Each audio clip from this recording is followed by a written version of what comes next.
Hello दोस्तों, study with एनु में मैं आपका स्वागत करती हूँ। और आज है हमारा सेकेंड डे। और सेकेंड डे में आज हम करने वाले हैं ज्योग्राफी में राज्य एवं केंद्र शासित प्रदेश, और इसके साथ साथ एक टॉपिक और कवर करेंगे। तो हम क्या करेंगे, इसको फास्ट फॉरवर्ड में करेंगे। चलिए स्टार्ट करते हैं। स्टार्ट करने से पहले अगर आप मेरे चैनल पर स्टडी विद एनु में नए हैं तो स्टडी विद एनु को सब्सक्राइब करना ना भूलें और बेल आइकन को जरूर प्रेस करें ताकि मेरे आने वाले सभी वीडियोस की नोटिफिकेशन आपको मिलती रहे। तो चलिए फटाफट से कवर कर लेते हैं ताकि जल्दी जल्दी फिनिश हो जाए और हम जो है ना अपना आगे का प्रोसीजर कर सके। तो ये हम पूरा मैप ऑलरेडी पढ़ चुके थे, लेकिन एक बार हम इनकी ना सब चीज़ देखते हुए चलते हैं। तो है ना, पहले ऊपर मतलब पहले वाले पार्ट में पढ़ चुके थे, लेकिन फिर भी हमें यहाँ पे देखते हुए चलना है क्योंकि हम यहाँ पे टॉपिक कवर करने वाले हैं संघ एवं राज्य क्षेत्र। ठीक है, तो यहाँ पर लद्दाख, तो लद्दाख की आपको दिया हुआ है, देखो यहाँ पर लेह। ठीक है, हिमाचल प्रदेश की आपको राजधानी दी हुई है शिमला, जम्मू कश्मीर की दी हुई है श्रीनगर। ठीक है, पंजाब की आपकी चंडीगढ़ ही है, हरियाणा की भी चंडीगढ़ है, दिल्ली में यहाँ पे नई दिल्ली दिया हुआ है, उत्तराखंड की है आपकी देहरादून। ठीक, राजस्थान की है आपकी जयपुर, उत्तर प्रदेश की है लखनऊ, बिहार की है पटना, मध्य प्रदेश की है भोपाल, गांधीनगर की है गुजरात, रायपुर की है छत्तीसगढ़ की है रायपुर, झारखंड की है रांची, पश्चिम बंगाल की है कोलकाता। ठीक है, नेक्स्ट सिक्किम की है गंगटोक, अरुणाचल प्रदेश की है ईटानगर, असम की है दिसपुर, मेघालय की है शिलोंग, त्रिपुरा की है अगरतला, मिजोरम की है आइजॉल, मणिपुर की है इम्फॉल, नागालैंड की है कोहिमा। ठीक, आगे बढ़ते हैं। आ जाते हैं उड़ीसा में। उड़ीसा की है भुवनेश्वर, तेलंगाना की है हैदराबाद, महाराष्ट्र की है मुंबई, गोवा की है पणजी, कर्नाटक की है बैंगलोर। ठीक है, यहाँ पे आपका यनम पुदुचेरी दिया हुआ है, देखो ये माहे पुदुचेरी इधर है। ठीक है, लक्षद्वीप की कवरत्ती है, केरल तिरुवनंतपुरम, तमिलनाडु की चेन्नई, यहाँ पे पुदुचेरी फिर देखो दिया हुआ है, कराईकल पुदुचेरी दिया हुआ है यहाँ पे। ठीक है, तो ये हमने मैप देखा। अब आगे बढ़ते हैं। अंडमान निकोबार की है पोर्ट ब्लेयर। ठीक है, इसको थोड़ा सा छोटा करते हैं और आगे बढ़ते हैं। तो ये सारी राजधानी हमने देख ली हैं। और केंद्र शासित प्रदेश के तो भाई 28 राज्य हैं हमारे, पता होना चाहिए। और उसके साथ साथ हमारे 8 केंद्र शासित प्रदेश हैं। तो कौन कौन से हैं वो, तो दिल्ली है, चंडीगढ़, दादरा नगर हवेली, दमन द्वीप, जम्मू कश्मीर, लद्दाख, पुडुचेरी, लक्षद्वीप, अंडमान निकोबार द्वीप समूह। ठीक है, चलो अब आगे करते हैं इसके क्वेश्चन आंसर फटाफट से। तो भौगोलिक क्षेत्र की दृष्टि से भारत के निम्न जिलों में से कौन सा जिला सबसे बड़ा है, तो सबसे बड़ा जिला है लेह। ठीक है, जम्मू कश्मीर राज्य पुनर्गठन अधिनियम 2019 के बाद जम्मू कश्मीर राज्य को 2 भागों क्रमशः जम्मू कश्मीर और लद्दाख में अलग कर दिया गया। ठीक है, केंद्र शासित प्रदेश जो है बना दिया गया। लद्दाख केंद्र शासित प्रदेश में स्थित लेह जिला वर्तमान में भौगोलिक क्षेत्रफल की दृष्टि से भारत का सबसे बड़ा जिला है। और इससे पहले भारत का सबसे बड़ा जिला क्या होता था, गुजरात राज्य का कक्ष था, लेकिन अब क्या हो गया है, अब हो गया है लद्दाख का लेह। ठीक है, दंडकारण्य क्षेत्र किस राज्य में स्थित है, तो दंडकारण्य क्षेत्र जो है आपका, ये जो ऑप्शन नहीं है इसमें से तो किसी में भी नहीं है। दंडकारण्य क्षेत्र दक्षिण भारत के प्रायद्वीपीय पठार का एक भाग है जिसका विस्तार उड़ीसा, कोरापुट, मलकानगिरी, कालाहांडी और नवरंगपुर, छत्तीसगढ़ कांकेर, जगदलपुर, दंतेवाड़ा जिला, आंध्र प्रदेश पूर्वी गोदावरी, विशाखापत्तनम, विजयनगरम तथा श्रीकाकुलम के लगभग 89,078 वर्ग किलोमीटर में फैला। इसका पूर्व पश्चिम विस्तार लगभग 480 किलोमीटर और उत्तर दक्षिण विस्तार लगभग 320 वर्ग किलोमीटर है। भारत में निम्नलिखित केंद्र शासित प्रदेशों में से कौन क्षेत्रफल की दृष्टि से सबसे छोटा है, तो सबसे छोटा है यहाँ पे लक्षद्वीप। ठीक है, तो दादरा नगर हवेली आपका 491 क्षेत्रफल वर्ग किलोमीटर है, चंडीगढ़ 114 वर्ग किलोमीटर पर है, दमन द्वीप 112 वर्ग किलोमीटर पे है और लक्षद्वीप आपका 32 वर्ग किलोमीटर पर है। ठीक है, नेक्स्ट 1953 में जब आंध्र राज्य एक अलग राज्य बना तब उसकी राजधानी कौन थी, तो उस समय राजधानी हुआ करती थी कर्नूल। ठीक है, तो जेबीपी समिति ने राज्यों का भाषाई आधार पर गठन की मांग को अस्वीकार किया और इसके विरोध में मद्रास राज्य के तेलुगु भाषियों ने आंदोलन शुरू कर दिया। पोट्टी श्री रामुलु के नेतृत्व में आंदोलन प्रारंभ हुआ। 56 दिन के आमरण अनशन के बाद 15 दिसंबर 1952 को पोट्टी श्री रामुलु की मृत्यु हो गई। आंदोलन तीव्र और हिंसक हो गया। गया। फलस्वरूप उस समय के प्रधानमंत्री पंडित नेहरू ने तेलुगु भाषियों के लिए एक नए पृथक राज्य की घोषणा कर दी। इस प्रकार एक नए राज्य भाषा के आधार पर आंध्र प्रदेश का गठन 1 अक्टूबर 1953 को हो गया। 1953 में नवगठित आंध्र प्रदेश की राज्य की राजधानी करनूल को बनाया गया था और वर्तमान में आंध्र प्रदेश की राजधानी क्या है? हैदराबाद है। तो आंध्र प्रदेश से तेलंगाना राज्य बनने के कारण हैदराबाद आंध्र प्रदेश की केवल 10 वर्ष की राजधानी रहेगा। ठीक है, नई राजधानी क्या हो जाएगी? तो अमरावती हो जाएगी। हाल ही में आंध्र प्रदेश सरकार ने 3 राजधानियां घोषित कर दी हैं। एक तो विशाखापत्तनम को उन्होंने कह दिया कि कार्यपालिका राजधानी हमारी विशाखापत्तनम होगी। अमरावती को कह दिया उन्होंने कि विधायी राजधानी होगी, और करनूल को उन्होंने न्यायिक राजधानी बना दिया। तो ये भी याद रखना है कि आंध्र प्रदेश की 3 राजधानियां घोषित हो सकती हैं। कार्यपालिका राजधानी विशाखापत्तनम है, न्यायिक राजधानी करनूल है और विधायी राजधानी है अमरावती। और हैदराबाद सिर्फ 10 वर्षों के लिए है। उसके बाद कौन सी हो जाएगी? तो उसके बाद अमरावती हो जाएगी। ठीक है, नेक्स्ट क्वेश्चन पे चलते हैं। नेक्स्ट क्वेश्चन है, किस राज्य का गठन 1948 में हुआ है?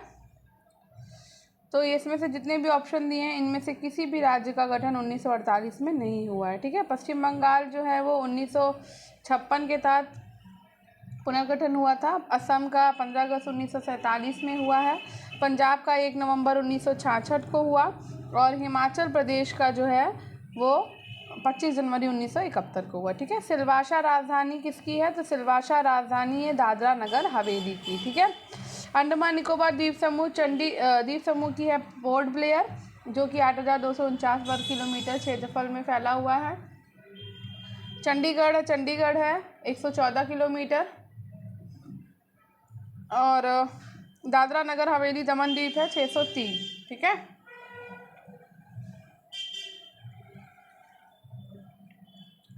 नेक्स्ट क्वेश्चन पे चलते हैं। अच्छा, यहाँ पे और भी दिए हुए, चलो पढ़ लेते हैं इनको भी। तो दिल्ली की नई दिल्ली 1483 वर्ग किलोमीटर है। जम्मू कश्मीर श्रीनगर ग्रीष्मकालीन है और जम्मू शीतकालीन राजधानी है। ठीक है, लक्षद्वीप की राजधानी है कावारत्ती, 32 वर्ग किलोमीटर में है लक्षद्वीप। और पुदुचेरी की है पांडिचेरी, 490 वर्ग किलोमीटर। लद्दाख की है लेह, 96,751। ठीक है, भारत का सबसे बड़ा संघ राज्य कौन सा है? तो भाई वो है दिल्ली।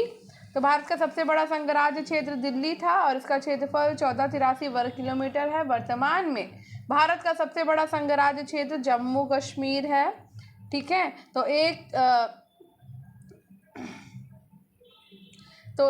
12,355 वर्ग किलोमीटर पर ये जो है ना फैला हुआ है। ठीक है, दिल्ली है, तो दिल्ली एक केंद्र शासित प्रदेश है। ठीक है, दिल्ली भारत के 8 केंद्र शासित प्रदेशों में से एक है। 59वें संविधान संशोधन अधिनियम 1991 के द्वारा संघ राज्य क्षेत्र दिल्ली को राष्ट्रीय राजधानी क्षेत्र का दर्जा देकर इसके लिए विधानसभा और मंत्रिपरिषद का उपबंध किया गया। 70वें संविधान संशोधन के द्वारा दिल्ली और पुडुचेरी विधानसभाओं के निर्वाचित सदस्यों को राष्ट्रपति के निर्वाचक मंडल में सम्मिलित किया गया है। राष्ट्रीय राजधानी क्षेत्र में नहीं सम्मिलित है। तो राष्ट्रीय राजधानी क्षेत्र में पंजाब का भाग नहीं सम्मिलित है। राष्ट्रीय राजधानी क्षेत्र योजना बोर्ड के अनुसार 31 मार्च 2017 का लगभग 54,884 वर्ग किलोमीटर क्षेत्र नए समावेशित क्षेत्र सहित में विस्तृत है। इसमें हरियाणा 25,327 वर्ग किलोमीटर, राजस्थान 13,447 वर्ग किलोमीटर, उत्तर प्रदेश 14,826 वर्ग किलोमीटर तथा संपूर्ण संघ राज्य क्षेत्र दिल्ली 1,483 वर्ग किलोमीटर सम्मिलित है।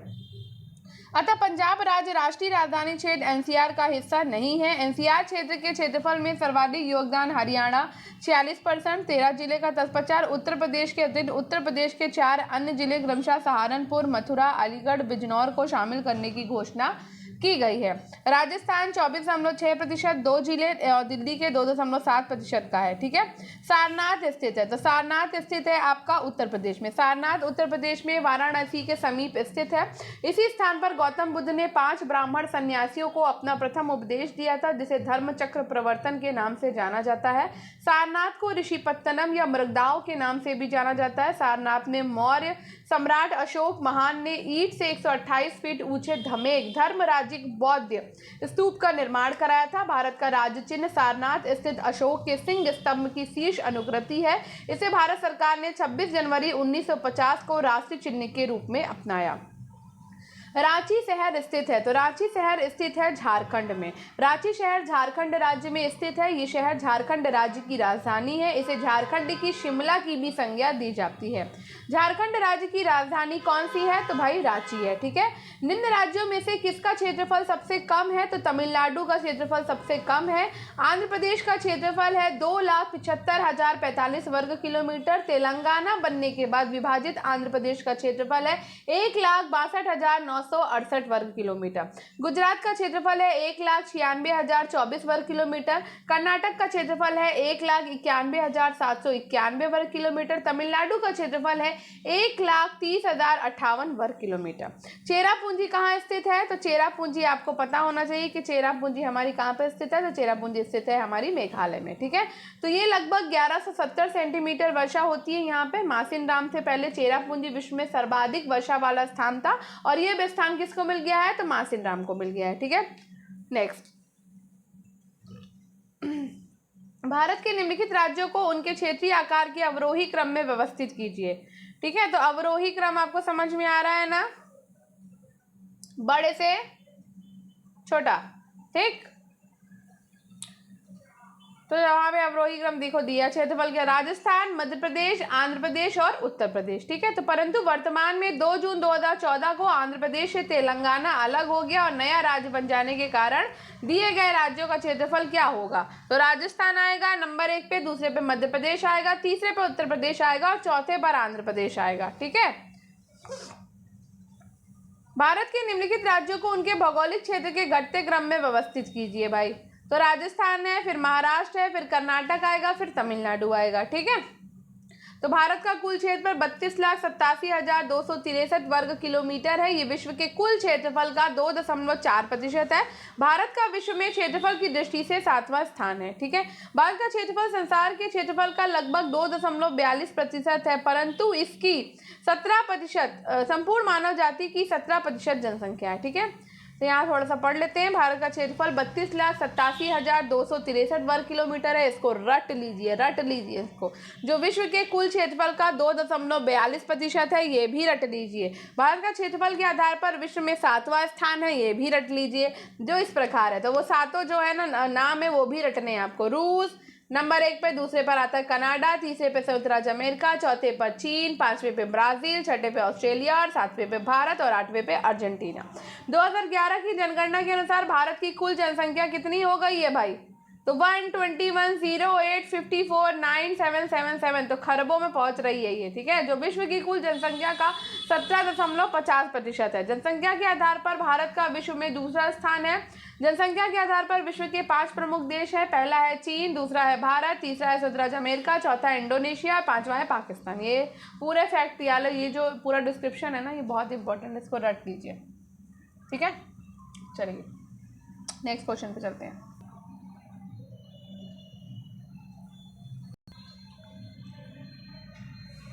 तो ये स्थल मंडल के कुल क्षेत्रफल का लगभग 2.4% भाग अधिकृत किए हुए हैं। तो ये ऑप्शन आपका सही हो जाएगा 2 नंबर वाला। ठीक है।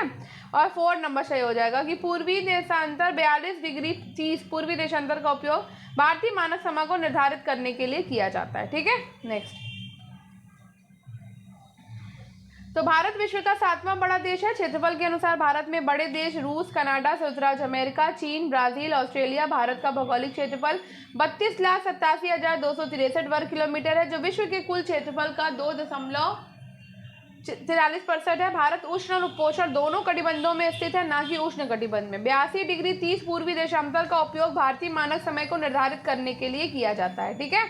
नेक्स्ट, निम्नलिखित राज्यों के निर्माण का सही अवरोही क्रम बताइए। तो ये है राजस्थान, महाराष्ट्र और हरियाणा। ठीक है। नेक्स्ट, भारत के निम्नलिखित केंद्र शासित प्रदेशों में से कौन क्षेत्रफल में सबसे बड़ा है? तो सबसे बड़ा है आपका अंडमान निकोबार। भारत के निम्नलिखित राज्यों को उन्हें राज्य का स्तर प्रदान किए जाने के आधार पर क्रमबद्ध कीजिए। तो भाई ये क्रमबद्ध हो जाएगा आपका 2, 4, 3, 1। तो यानी नागालैंड, मेघालय, सिक्किम और अरुणाचल प्रदेश। ठीक है। तो भाई नागालैंड 1963 में बना, मेघालय 1972 में बना, सिक्किम 1975 में बना, अरुणाचल प्रदेश 1987 में बना। ठीक है, नेक्स्ट। यदि आप कोहिमा से कोयट्टम की यात्रा सड़क मार्ग से करते हैं तो आपको मूल स्थान और गंतव्य स्थान को मिलाकर भारत के अंदर कम से कम कितने राज्यों में से होकर गुजरना होगा? तो 7 राज्यों में से होकर आपको गुजरना पड़ेगा। ठीक है, अब ये देखो यहाँ पे मानचित्र दिया है, तो पहचानो ये मानचित्र कहाँ का दिया हुआ है। तो ये मानचित्र है दादरा नगर हवेली का। ठीक है, अब बात करते हैं सुमेल करना है भाई यहाँ पर। तो यहाँ पे हमें राजधानियों को सुमेल करना है। तो भाई ये बताओ कि असम की राजधानी क्या है, नागालैंड की क्या है, अरुणाचल प्रदेश की क्या है और मेघालय की क्या है? तो अरुणाचल प्रदेश की क्या है? ईटानगर, है ना? क्या है? असम की है दिशपुर, नागालैंड की है कोहिमा, अरुणाचल प्रदेश की ईटानगर, मेघालय की शिलोंग। ये सबको पता है, इसलिए इसमें टाइम वेस्ट नहीं करते, आगे बढ़ते हैं। माध्य समुद्र तल से जिसकी ऊंचाई अधिकतम है, तो माध्य समुद्र तल से ऊंचाई अधिकतम किसकी है? बैंगलोर की। ठीक है, एम एक ऐसे संग्रह क्षेत्र का भ्रमण करना चाहता है जो 34 नॉर्थ और 77 ई पर स्थित है, यानी ईस्ट पर। उसने निम्नलिखित में से किस संग्रह क्षेत्र में जाने की योजना बनाई होगी? तो उसने लद्दाख जाने की योजना बनाई होगी भाई। तो लद्दाख को दर्रों की भूमि के रूप में जाना जाता है, लद्दाख को ठंडा रेगिस्तान कहते हैं और इसका वातावरण अत्यंत कठोर है और ये पृथ्वी पर सबसे ऊंचे और सबसे शुष्क निवास स्थानों में से एक है। ठीक है, अब बात करते हैं भारत के पूर्वोत्तर राज्य और नक्शे में अवस्थित जगहों को। ठीक है,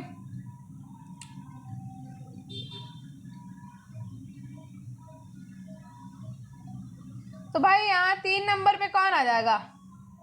3 पर आ जाएगा आपका त्रिपुरा, 4 पर आ जाएगा मिजोरम, नागालैंड सबसे ऊपर है और मणिपुर दूसरे नंबर पर है। ठीक है ना, नागालैंड, मणिपुर, मिजोरम, त्रिपुरा, इसे याद कर लो तो याद बना रहेगा। ठीक है, आगे बढ़ते हैं। शुद्ध हिंदी बोलती हूँ मैं इससे चलिए आगे बढ़ते हैं। त्रिपुरा राज्य बांग्लादेश और म्यांमार की नदी घाटियों के मध्य स्थित है और ये 3 तरफ से बांग्लादेश से घिरा हुआ है। ठीक है, तो इसको नहीं पढ़ते हैं, आगे चढ़ते हैं, जल्दी जल्दी कंप्लीट करते हैं। तो यहाँ पे क्षेत्र और राज्य दिए हुए हैं भाई, मिलान करना है हमको। बघेलखंड, कुट्टनाड, सौराष्ट्र और राढ़। तो भाई बघेलखंड तो आपका मध्य प्रदेश में पड़ेगा।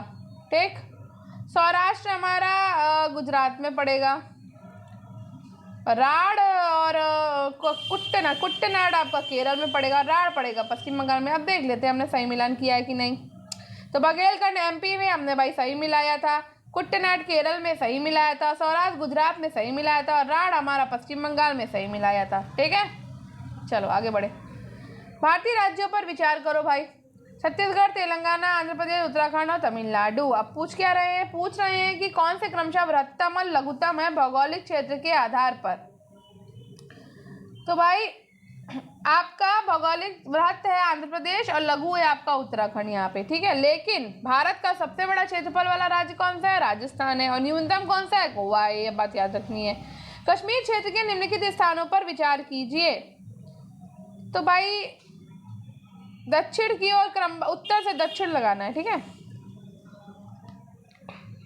तो यहाँ पर आ जाएगा आपका गिलगित, फिर आ जाएगा आपका बनिहाल, फिर आ जाएगा आपका श्रीनगर, फिर आ जाएगा कारगिल। ठीक है, नेक्स्ट आगे बढ़े।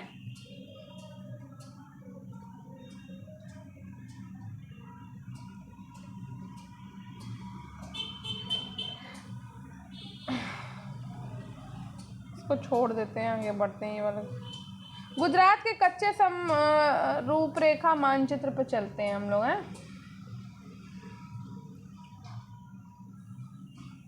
तो ये दिया मेहसाना, सुरेंद्रनगर, राजकोट और जूनागढ़। ये आपको जब आप वैसे पढ़ोगे ना तभी समझ में आएगा, ऐसे समझ में नहीं आएगा।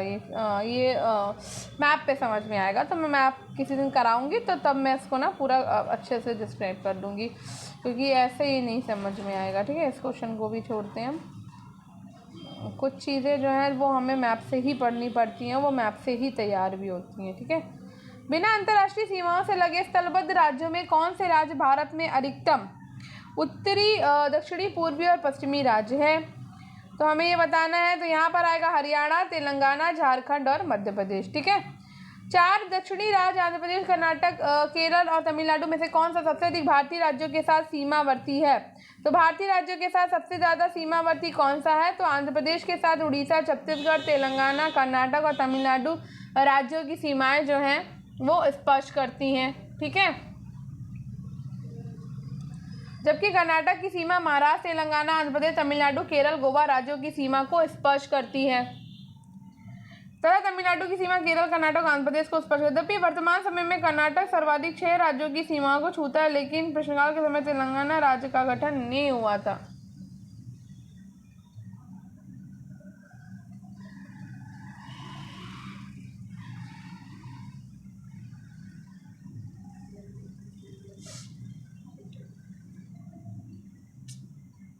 एक सेकेंड।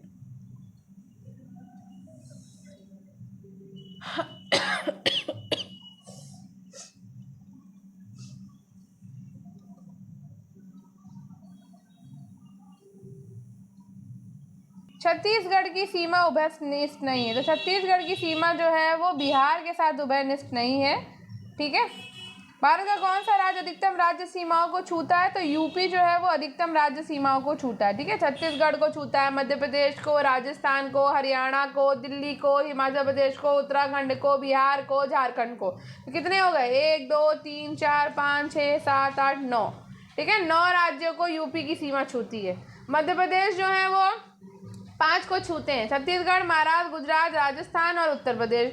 कर्नाटक जो है वो 6 को छूते हैं, महाराष्ट्र, गोवा, तेलंगाना, आंध्र प्रदेश, तमिलनाडु, केरल। आंध्र प्रदेश जो है वो 5 को छूते हैं, तमिलनाडु, कर्नाटक, तेलंगाना, उड़ीसा और छत्तीसगढ़। तो यूपी राज्य की सीमा अधिकतम राज्यों को छूती है। ठीक है, चलो आगे बढ़ो।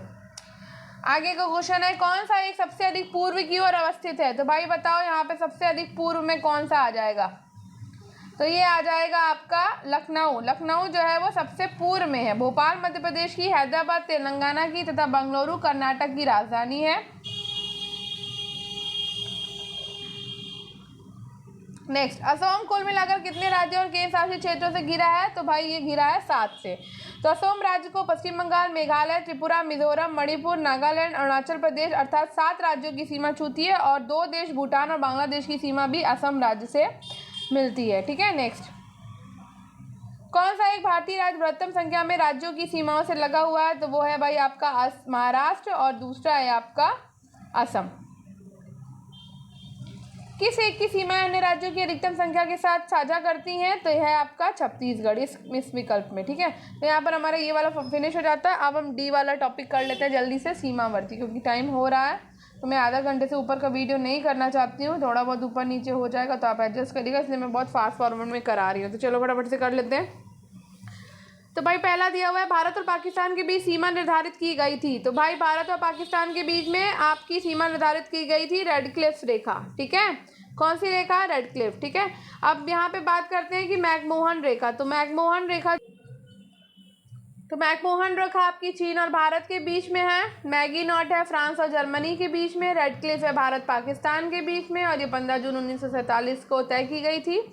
डूरंड है भारत और अफगानिस्तान के बीच में और ओडर नीस है जर्मनी और पोलैंड के बीच में। ठीक है, भारत और पाकिस्तान के मध्य सीमा रेखा एक उदाहरण है तो अध्यारोपित सीमा का। ठीक है, रेड क्लिफ लाइन सीमा निर्धारित करती है भारत और पाकिस्तान के बीच में। ठीक है, डूरंड लाइन किसके साथ भारत की सीमा निर्धारित करती है? तो वो है अफगानिस्तान। ठीक है, मैकमोहन लाइन क्या है? तो मैकमोहन भारत और चीन की सीमा है। निम्नलिखित कथनों पर विचार करें। तो भाई असम भूटान और बांग्लादेश की सीमाओं से लगा हुआ है। पश्चिम बंगाल भूटान और नेपाल की सीमा से लगा है और मिजोरम बांग्लादेश और म्यांमार की सीमा से लगा हुआ है। तो ये तीनों ही सही हैं। ठीक है, नेक्स्ट पे चलते हैं फटाफट से। तो ये रहा 101 पे पहुंच गए हम लोग। इनमें से कौन सा देश भारत के साथ सबसे लंबी स्थलीय सीमा बनाता है? तो ये है बांग्लादेश, जो सबसे लंबी स्थलीय सीमा बनाता है। भारत की किन राज्यों की सीमा पाकिस्तान के साथ साझा करती है? तो भाई पाकिस्तान के साथ पंजाब, जम्मू कश्मीर, राजस्थान और गुजरात जो है वो अपनी सीमा साझा करते हैं। तो ऑप्शन हो जाएगा आपका बी। ठीक है, नेक्स्ट, अच्छा, मैं टिक मार्क नहीं कर रही हूँ ना, सिर्फ बोलती जा रही हूँ। तो चलिए, अच्छा भी करती हूँ टिक मार्क। भौगोलिक रूप से ग्रेट निकोबार के सबसे निकट कौन है? तो ग्रेट निकोबार के सबसे निकट है सुमात्रा, ठीक है। Which of the following status of India, तो भारत का निम्नलिखित में से कौन सा एक राज्य तीन तरफ से बांग्लादेश से घिरा हुआ है? तो तीन तरफ से बांग्लादेश से घिरा हुआ है त्रिपुरा, इसीलिए ये त्रिपुरा है, ठीक है, तीन तरफ से घिरा है। तो कौन सा एक भारतीय राज्य तीन राष्ट्रों की अंतर्राष्ट्रीय सीमाओं से लगा हुआ है? तो वो है आपका अरुणाचल प्रदेश, ठीक है, अंतर्राष्ट्रीय सीमा से लगा हुआ है अरुणाचल प्रदेश। और भारत की किस राज्य की सीमा म्यांमार से उभयनिष्ठ नहीं है? तो म्यांमार से आपका असम जुड़ा हुआ नहीं है, नागालैंड जुड़ा है, अरुणाचल प्रदेश जुड़ा है, मिजोरम जुड़ा हुआ है, ठीक है। नेक्स्ट, एक सेकेंड,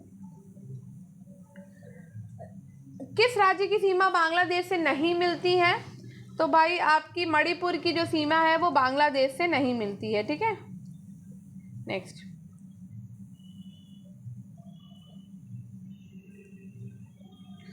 हाँ, बांग्लादेश से अपनी सीमा नहीं बनाता, तो बांग्लादेश से अपनी सीमा नागालैंड नहीं बनाता, असम बनाता है, मेघालय बनाता है और मिजोरम भी बनाता है, ठीक है। नेक्स्ट, फटाफट से कर लेते हैं। बांग्लादेश की सीमा से लगे भारत के राज्य, तो वो है मेघालय, असम, पश्चिम बंगाल और त्रिपुरा।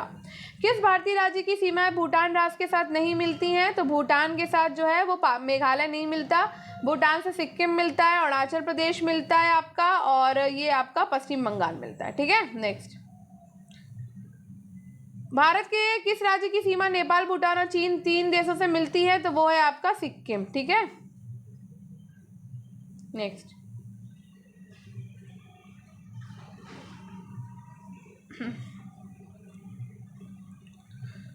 नेपाल के पड़ोसी भारतीय राज्यों का युग्म बताइए।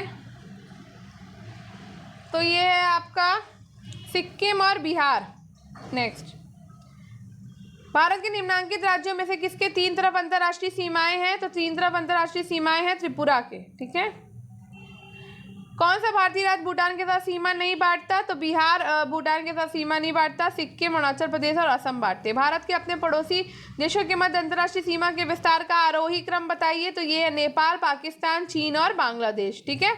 म्यांमार की सीमा के सारे भारत के राज्यों का उत्तर से दक्षिण का सही क्रम क्या है? तो ये अरुणाचल प्रदेश, नागालैंड, मणिपुर और मिजोरम है, ठीक है। नेक्स्ट, भारतीय राज्य की अधिकतम सीमा म्यांमार से स्पष्ट करती है, तो वो है अरुणाचल प्रदेश की। मैकमोहन रेखा ब्रिटेन और तिब्बत के द्वारा शिमला समझौते के एक भाग के रूप में सहमत लाइन है। इस संधि पर हस्ताक्षर किए हैं तो 1914 में, ठीक है।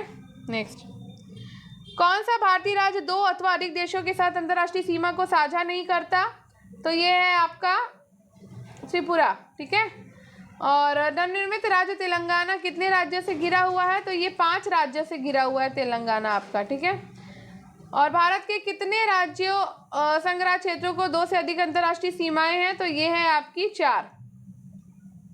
यहाँ पे तेलंगाना के बारे में थोड़ा सा दिया हुआ था, उसे पढ़ लेते हैं। तेलंगाना राज्य का गठन 2 जून 2014 को हुआ है और ये आंध्र प्रदेश से अलग होकर बनने वाला 29वां नवगठित राज्य है और इसकी सीमाएं 5 राज्यों महाराष्ट्र, कर्नाटक, उड़ीसा, आंध्र प्रदेश और छत्तीसगढ़ से मिलती है।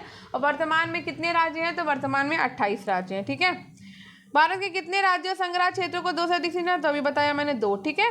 अब नेक्स्ट क्वेश्चन है, भारत राज्य की कोई अंतर्राष्ट्रीय सीमा नहीं है। तो भाई छत्तीसगढ़ के साथ कोई अंतर्राष्ट्रीय सीमा नहीं। बिहार की अंतर्राष्ट्रीय सीमा नेपाल, उत्तराखंड की सीमा नेपाल, चीन और मेघालय की बांग्लादेश से लगती है, लेकिन छत्तीसगढ़ एक स्थल रुद्ध देश है जिसकी कोई भी अंतर्राष्ट्रीय सीमा नहीं है, ठीक है। तो अब नेक्स्ट पे चले, अन्य तथ्य पढ़ लेते हैं फटाफट से। तो निम्न ऋतुओं को भारतीय कैलेंडर के अनुसार कालानुक्रम के अनुसार व्यवस्थित कीजिए। तो भाई शरद, ग्रीष्म, बसंत, वर्षा। तो बताइए क्या क्या पहले आता है? तो भारतीय कैलेंडर और भारतीय राष्ट्रीय पंचांग भारत में उपयोग किया जाने वाला सरकारी सिविल कैलेंडर है। इसके अनुसार ऋतुओं का सही कालक्रम है कि पहले आएगा भाई बसंत आता है, फिर गर्मी, ग्रीष्म आता है, फिर वर्षा आती है, फिर शरद आता है, ठीक है। भारतीय कैलेंडर संवत पर आधारित है। ग्रेगोरियन कैलेंडर के साथ साथ 22 मार्च 1957 से ये क्या हुआ है, अपनाया गया है, ठीक है।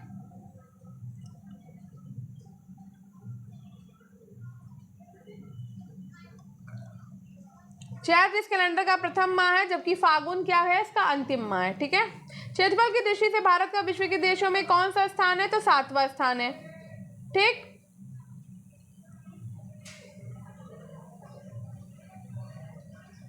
भारत के प्रादेशिक जल क्षेत्र का विस्तार कितना है? तो ये तट से 12 समुद्री मील तक है।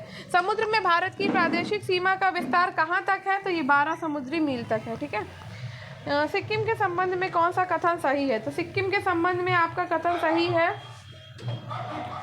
तो ये भारत का अभिन्न अंग बन गया था और इसे प्राकृतिक वनस्पति का स्वर्ग माना जाता है और इसके मुख्य निवासी लेप्चा लोग हैं। ठीक है। पीछे के बैकग्राउंड को मतलब जो मेरे बैक में बैकग्राउंड हो रहा है उसको उस नॉइस को बैकग्राउंड के नॉइस को जो है ना इग्नोर मारिए और अपनी पढ़ाई पर ध्यान देते हैं। यहाँ पर नॉइस आती ही रहती है। मैं भी ऐसे ही पढ़ती हूँ नॉइस के साथ। भारत और म्यांमार के बीच सीमा निर्धारित करने वाली 3 पर्वत श्रेणियाँ कौन सी हैं?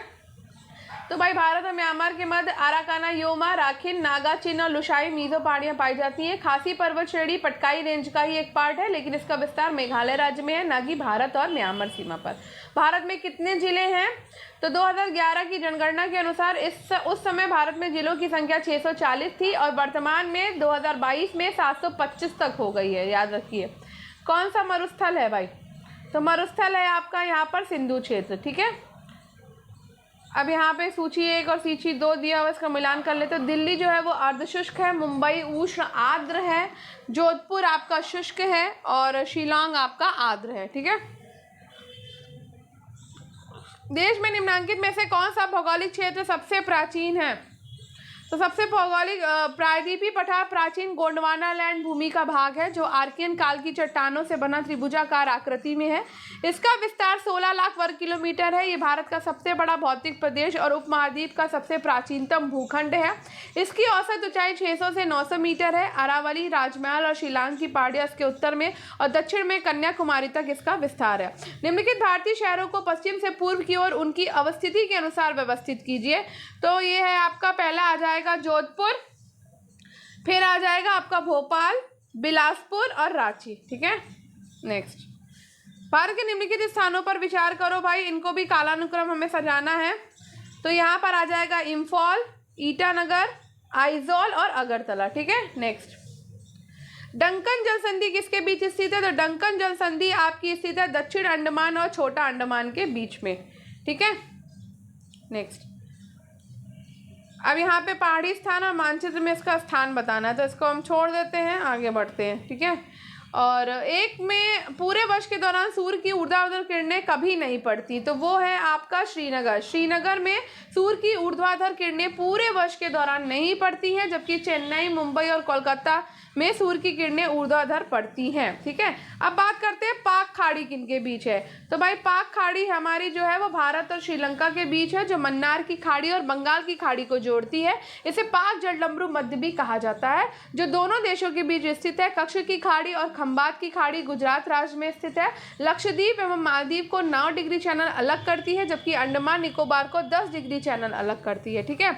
अब पर्यटन स्थल और राज्य के बारे में बात कर लेते हैं। तो चक्राता नामक प्रसिद्ध स्थल जो आपका कहाँ है? वो है आपका उत्तराखंड में उत्तर प्रदेश और उत्तराखंड में। ठीक है, स्थित है। हफलांग जो है वो आपका असम में है। कालिम्पोंग आपका है पश्चिम बंगाल में और कुफरी है आपका हिमाचल प्रदेश में। ठीक है। भारतीय नगरों में से कौन सा एक सबसे अधिक पूर्व की ओर अवस्थित है? तो सबसे पूर्व में आपका दिया हुआ है लखनऊ। प्राचीन भारतीय भौगोलिक मान्यता के अनुसार भारतवर्ष किस द्वीप का खंड है? तो ये जम्बू द्वीप का खंड है। ठीक है। और शंकरी खाड़ियों में कौन सी एक गुजरात राज्य से संबंधित नहीं है? तो कझार क्रीक आपकी गुजरात राज्य से नहीं है और कोरी क्रीक, गोदई क्रीक और सर क्रीक गुजरात राज्य में है। सर क्रीक भारत और पाकिस्तान के मध्य विवाद का अंग भी है। ठीक है।